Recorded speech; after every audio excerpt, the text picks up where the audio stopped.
didn't think much of it at first. That's what scares me the most now.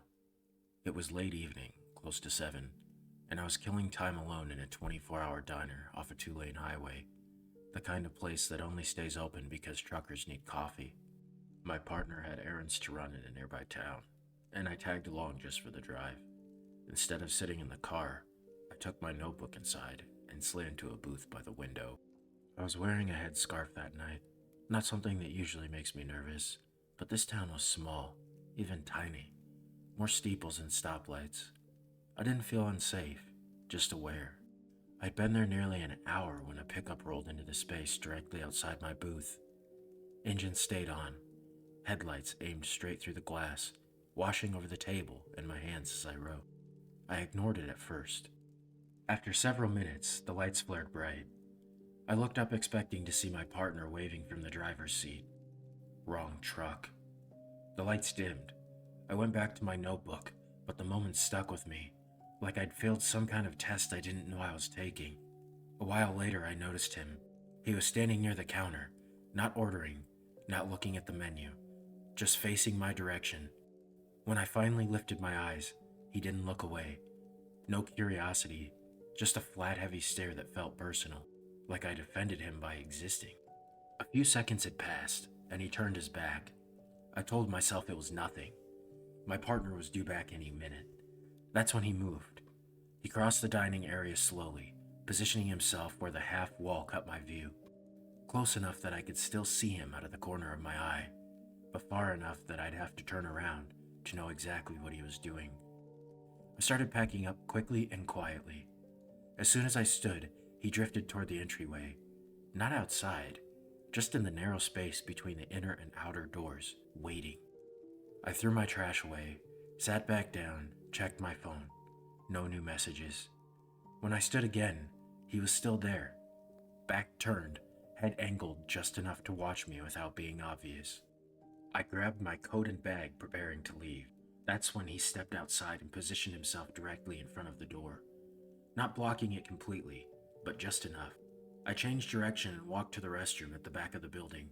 As I did, I caught his reflection in the glass, his head following me. My partner texted, "Here." I texted back that I was washing my hands. When I came out, the man was inside again, facing the entrance like he was waiting for a ride. I walked past him without looking. He didn't bother hiding the stare this time. I fumbled the wrong door first. The click echoed too loud. I corrected myself and stepped outside. The truck was still there. So was he, watching as I crossed the lot, watching as I opened the passenger door of another car. When I finally looked at him directly, he didn't flinch. We pulled onto the highway as we passed the diner. I glanced back. He hadn't moved. About a minute later, headlights appeared in the rearview mirror. Close. Too close. They stayed with us until the next turnoff, then disappeared. Maybe he was just watching. Maybe he was waiting. Either way, I know one thing for sure. If I'd walked out alone that night, this would have been a different story. To the guy in the diner, let's never meet again. I used to think my town was too small for anything bad to happen. That belief didn't survive New Year's. I was 21 at the time, working nights at a local bar in what we generously called the town center. 2 pubs, a couple of shops, a cash machine, and that was it. My walk home took maybe 7 minutes on a normal night, one straight road that I had walked hundreds of times without a second thought. New Year's Eve ran late. By the time I clocked out, it was already after 1 a.m., and my coworkers and me ended up grabbing a drink next door once we locked up. I lost track of time talking about work and holidays until I checked my phone and realized it was almost 3. One of my coworkers offered to take me home, but I refused, over and over. I was convinced I didn't need an escort for a walk shorter than most people's driveways, so I stepped outside alone. The town was dead, just the sound of my boots on pavement and the faint hum of streetlights. I liked that part, the stillness. I lit a cigarette and let my shoulders drop. Halfway home, I passed the close corner shop. Next to it was a bus shelter, technically useless at that hour. That's when I noticed someone sitting inside, a man with his hood up, just leaning forward. As I got closer, I recognized him. I'd served him earlier that night. He looked up, and I caught a sharp chemical smell before I saw what he was doing. He didn't look aggressive and casually asked me for a light. I stopped. I offered him one. This was my first mistake. I handed him the light, hoping to get a move on. But that's when he asked me for a cigarette. I said, "Sorry, that's my last." He stood closer to me, and suddenly I was very aware that the street behind me was empty in both directions. So I gathered myself and quickly tried to leave, but he muttered out, "Please, wait." That's when something in him shifted. He looked me up and down and said almost conversationally, "I've had a bad night. Been feeling kind of violent. You shouldn't be out here by yourself." My legs went weak. I lied instantly. I said my boyfriend was just ahead waiting for me. At this point, I thought about turning back toward the bar, but my house was closer, and I panicked. He smiled, like he knew I lied. "I'll walk with you," he said. I told him, "No, thank you," but he followed anyway. He talked to me the entire time about how people didn't listen to him, how he wasn't dangerous. I typed a message to my work group with shaking hands and noticed my phone was almost dead. We had finally arrived onto my street, and it hit me. If I led him to my house, he'd know exactly where I lived. So I chose a house at random, one with a porch light on. I opened the gate, thanked him loudly, and pretended it was mine. I shoved my key into the wrong lock and prayed he wouldn't wait. He didn't. The second he turned away, I ran. I sprinted the rest of the way home, heart hammering, lungs burning. When I reached my door, it wouldn't open. My dad's key was still in the lock on the inside. My phone was dead. I pounded until he answered. I didn't sleep that night. I haven't walked home alone since. And the man who decided I was his target on a silent street at 3 a.m. Let's never meet again. I've learned the hard way that being impatient and cheap is a dangerous combination. Most of my worst memories start with, "It'll be fine. We'll only be a minute." This was one of those nights. A few years ago, while I was still in college, I lived with a couple roommates in a major US city. Around that time, car thefts were exploding, especially certain models, but I hadn't been paying much attention to it. I'd recently replaced my old wrecked sedan with a newer compact car and figured bad luck had already spent itself on me. One night, two friends and I decided to try a trendy new restaurant that had just opened across town. Public transit was awful in the area, so I drove. Traffic was heavy, parking garages were full, and we were starving. So I did what I always do when I don't want to pay. I parked on a side street. The neighborhood changed fast. One block looked expensive and polished, the next felt abandoned. I slid into a spot in the front row of aging townhomes and joked that I'd discovered free parking gold. There were police lights flashing a block away, but that didn't feel unusual enough to worry about. We locked the car and walked off, assuming we'd be back within an hour. We were not. The line took forever, and it had taken longer than expected to get our food. By the time we started walking back, it was fully dark. The crowds were gone, and the streets felt hollow. That's when a man started trailing us. He was shouting, angry, slurred nonsense, and weaving as he walked. He was clearly high. We sped up and eventually ducked down a busier street to lose him. One of my friends hadn't even noticed him until we were half jogging. That scare should have been the warning. We were almost back to my car when I noticed something else.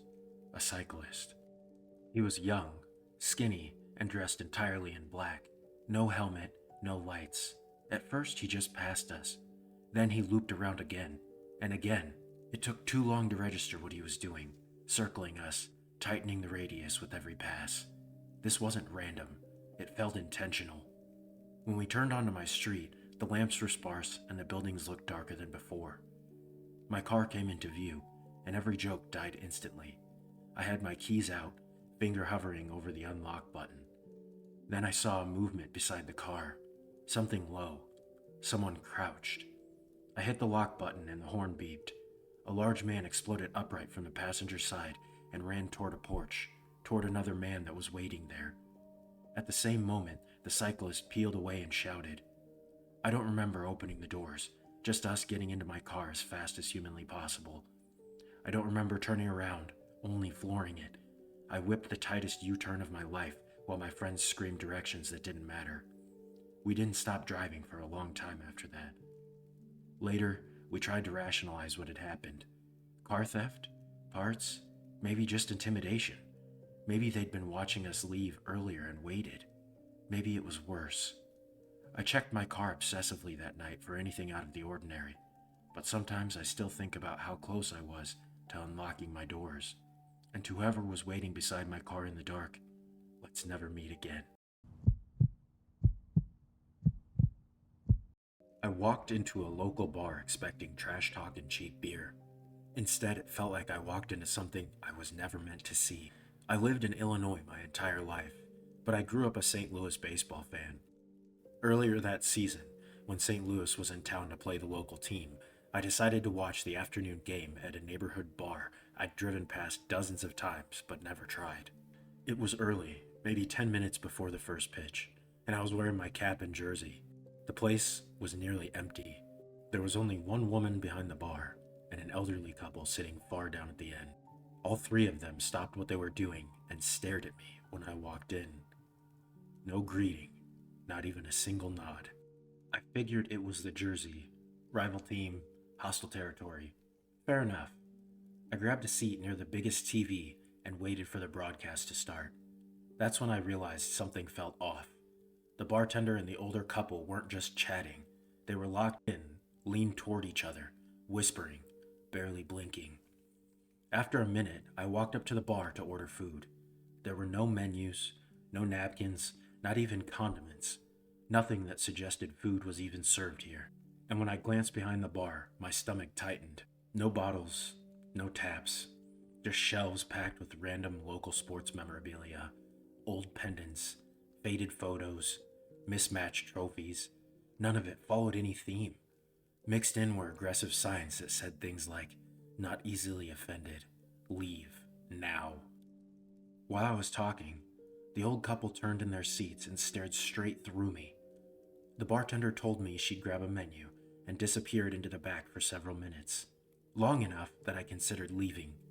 When she finally returned, I ordered a slice of pizza and a basket of wings and fries. The price didn't make sense. I paid under $10. Anywhere else, it would have been triple that. The food came out fast. She had brought it to me herself. When she opened the back door, I caught a glimpse inside. I froze. The kitchen was empty, and yet the food was unreal. The wings were easily the best I'd ever had. Same with the fries and the pizza slice. Almost distractingly good. Finally, more people started showing up. One by one, they quietly entered, each of them sitting at the far end of the bar, as far from me as possible. Nobody even ordered food or drinks. Instead, they just talked to each other in low voices. It was like watching mannequins whisper. Here's what really got to me. Not a single person wore local team gear or cheered when the local team had scored. The TVs were on. Everyone watched them, but it was like the game didn't even exist. One of the older men kept getting up every few minutes, walking over to a slot machine near my table, feeding in cash, losing immediately, and walking back without a word. He repeated this for over an hour. Near the end of the game, he walked to the jukebox, put in money, and queued up the strangest music I'd ever heard. Ancient-sounding swinging dance tracks I didn't recognize. Somehow the jukebox audio replaced the TV sound entirely. I couldn't hear the game anymore. By the time the game ended, I realized something else. I had never been checked on. No refills. No bill. Nothing. I finally walked up to ask for my check. The bartender looked confused, like she'd forgotten I was there. Before printing it, she leaned down and whispered something to the group at the end of the bar. Every single one of them stood up at once and silently filed out the back door. She went into the back again, returned with my check, and took my payment. I left immediately. Outside, one of the people from the bar tried to casually strike up a conversation about sports. I gave a vague answer, got into my car, and drove off without looking back. I still don't know what that place was. All I know is this: I walked in expecting a normal bar and spent 3 hours feeling like the only real person in the room. And whatever that place actually was, I don't think I was supposed to find it. June of 2019 was supposed to be one of the best trips of my life. Instead, it became the real reason I triple checked my locks. I was 19 at the time, visiting my best friend, who was finishing her last college semester. A few friends from back home joined us, and after crashing at her place for a night, we piled into a rented van and headed out. There were 7 of us, all women, early 20s, carefree. Tourist hikes, beaches, and nonstop laughter. The kind of trip you think you'll remember forever for all the right reasons. The hostel should have been the first warning. It was in a rougher neighborhood than we expected. Tall fencing wrapped the property. The parking lot gate was secured with a chain and a keypad lock. Out back was an old storage structure, half hidden by weeds. The listing specifically said, "Do not enter." The place itself was small, but it had 2 porches, one where we hung out late, and the other that looked like it hadn't been touched in years. We locked everything, always. The last night, we were sitting on the porch, talking and passing a joint, when we heard metal clanking near the driveway gate, the sound of a chain shifting. We froze. We couldn't see anything through the brush, so after a minute of nervous laughter, we convinced ourselves it was nothing, someone passing by, wind, or just our colorful imaginations. We went back out. We finished up and eventually went to bed. That's the part I regret the most. I was asleep for maybe an hour when someone shook me awake. One of the girls, pale and wide-eyed. She whispered my name like she was afraid to say it out loud. She begged me to come into the living room. I was irritated at first, half asleep, but then I saw everyone gathered there, silently shaking, except one girl still asleep in her bedroom down the hall.